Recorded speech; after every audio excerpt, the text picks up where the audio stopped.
కర్ణాటకలోని బీదర్లో ఏటీఎం వాహనం దోపిడీ, ఇద్దరిని హత్య చేసిన ముఠా సభ్యులు ఎక్కడున్నారు? హైదరాబాద్లో ఏ మూల నక్కారు? వారికి ఇక్కడ తెలిసిన వారు ఎవరైనా ఉన్నారా? ఎవరైనా షెల్టర్ ఇచ్చారా అన్న కోణంలో నగరంలో అణువణువు హైదరాబాద్ పోలీసులు గాలిస్తున్నారు. బీదర్ పోలీసులతో కలిసి జాయింట్ ఆపరేషన్ నిర్వహిస్తున్నారు. దొంగల కోసం హైదరాబాద్ పోలీసులు ప్రత్యేక బృందాలు ఏర్పాటు చేశారు. బస్టాండ్లు, రైల్వే స్టేషన్లు, ఇతర అన్ని ప్రాంతాల్లో విస్తృతంగా గాలిస్తున్నారు. వారి ఆచూకీ కోసం సీసీటీవీ ఫుటేజ్ జల్లెడ పడుతున్నారు. అయితే ఓ వ్యక్తిని అదుపులోకి తీసుకున్నారు అనే ప్రచారం జరుగుతోంది. ఉదయం కర్ణాటకలో కాల్పులు, రాత్రికి హైదరాబాద్లో ఫైరింగ్. సినీ ఫక్కీలో చెలరేగిపోయింది బీదర్ గ్యాంగ్. సినీ ఫక్కీలో పక్కాగా దోపిడీకి ప్లాన్ చేసింది ఓ ముఠా. బీదర్లో ఏటీఎం అనుపానుల్ని పసిగట్టి ఆ వాహనాన్ని అటకాయించింది. అడ్డుకునేందుకు ప్రయత్నించిన వాహనం సెక్యూరిటీ గార్డుల ప్రాణాలు తీసింది. అక్కడి నుంచి ముందుగా నిర్ణయించుకున్న విధంగా హైదరాబాద్ వయా రాయ్పూర్ పారిపోయేందుకు ప్రయత్నించింది. అయితే ప్రైవేట్ ట్రావెల్స్ అప్రమత్తతో బుక్ అయిందా ముఠా. బీదర్లో ఏటీఎం వాహనాన్ని అటకాయించి ఇద్దరి ప్రాణాలు తీసి డబ్బుతో హైదరాబాద్ వచ్చేసిన బీదర్ గ్యాంగ్ రాయ్పూర్ పారిపోయేందుకు స్కెచ్ వేసింది. అందులో భాగంగా 3 సభ్యుల ముఠా బీదర్ నుంచి హైదరాబాద్ చేరుకోగానే రాయ్పూర్కు టికెట్లు చేసింది.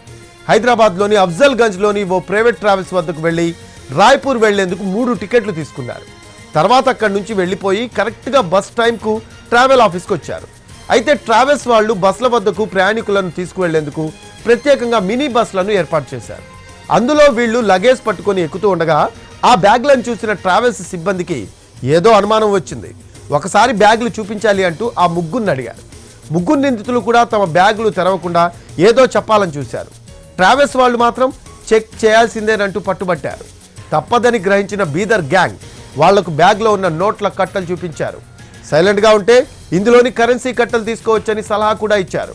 ఇలా నోట్ల కట్టలు బ్యాగుల నిండా ఉండడంతో ట్రావెల్స్ సిబ్బందికి వారిపై అనుమానం మరింత బలపడింది.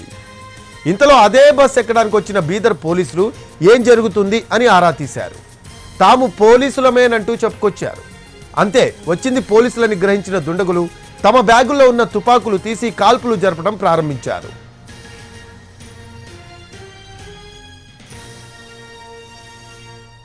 గాల్లోకి కాల్పులు జరిపారు. ట్రావెల్స్ ఆఫీసులోకి పరిగెత్తుతూ పోలీసుల నుంచి తప్పించుకునేందుకు మేనేజర్ను అడ్డు పెట్టుకున్నారు. ఈ క్రమంలోనే మేనేజర్ కాలు, కడుపులో కాల్పులు జరిపారు. దుండగుల కాల్పుల్లో మేనేజర్ జహంగీర్కు గాయాలయ్యాయి. ఇలా కాల్పులు జరుపుతూ అందరినీ భయభ్రాంతులకు గురి చేస్తూ తమ బ్యాగులు తీసుకొని దుండగులు పరారయ్యారు. వారిని పట్టుకునేందుకు బీదర్ పోలీసులు ప్రయత్నించినా ప్రయోజనం లేకుండా పోయింది. కాల్పుల సమాచారం తెలుసుకున్న పోలీసులు స్పాట్కు వెళ్లి బీదర్ ఖాకీల నుంచి స్టేట్మెంట్ తీసుకున్నారు. విచారణ ప్రారంభించారు.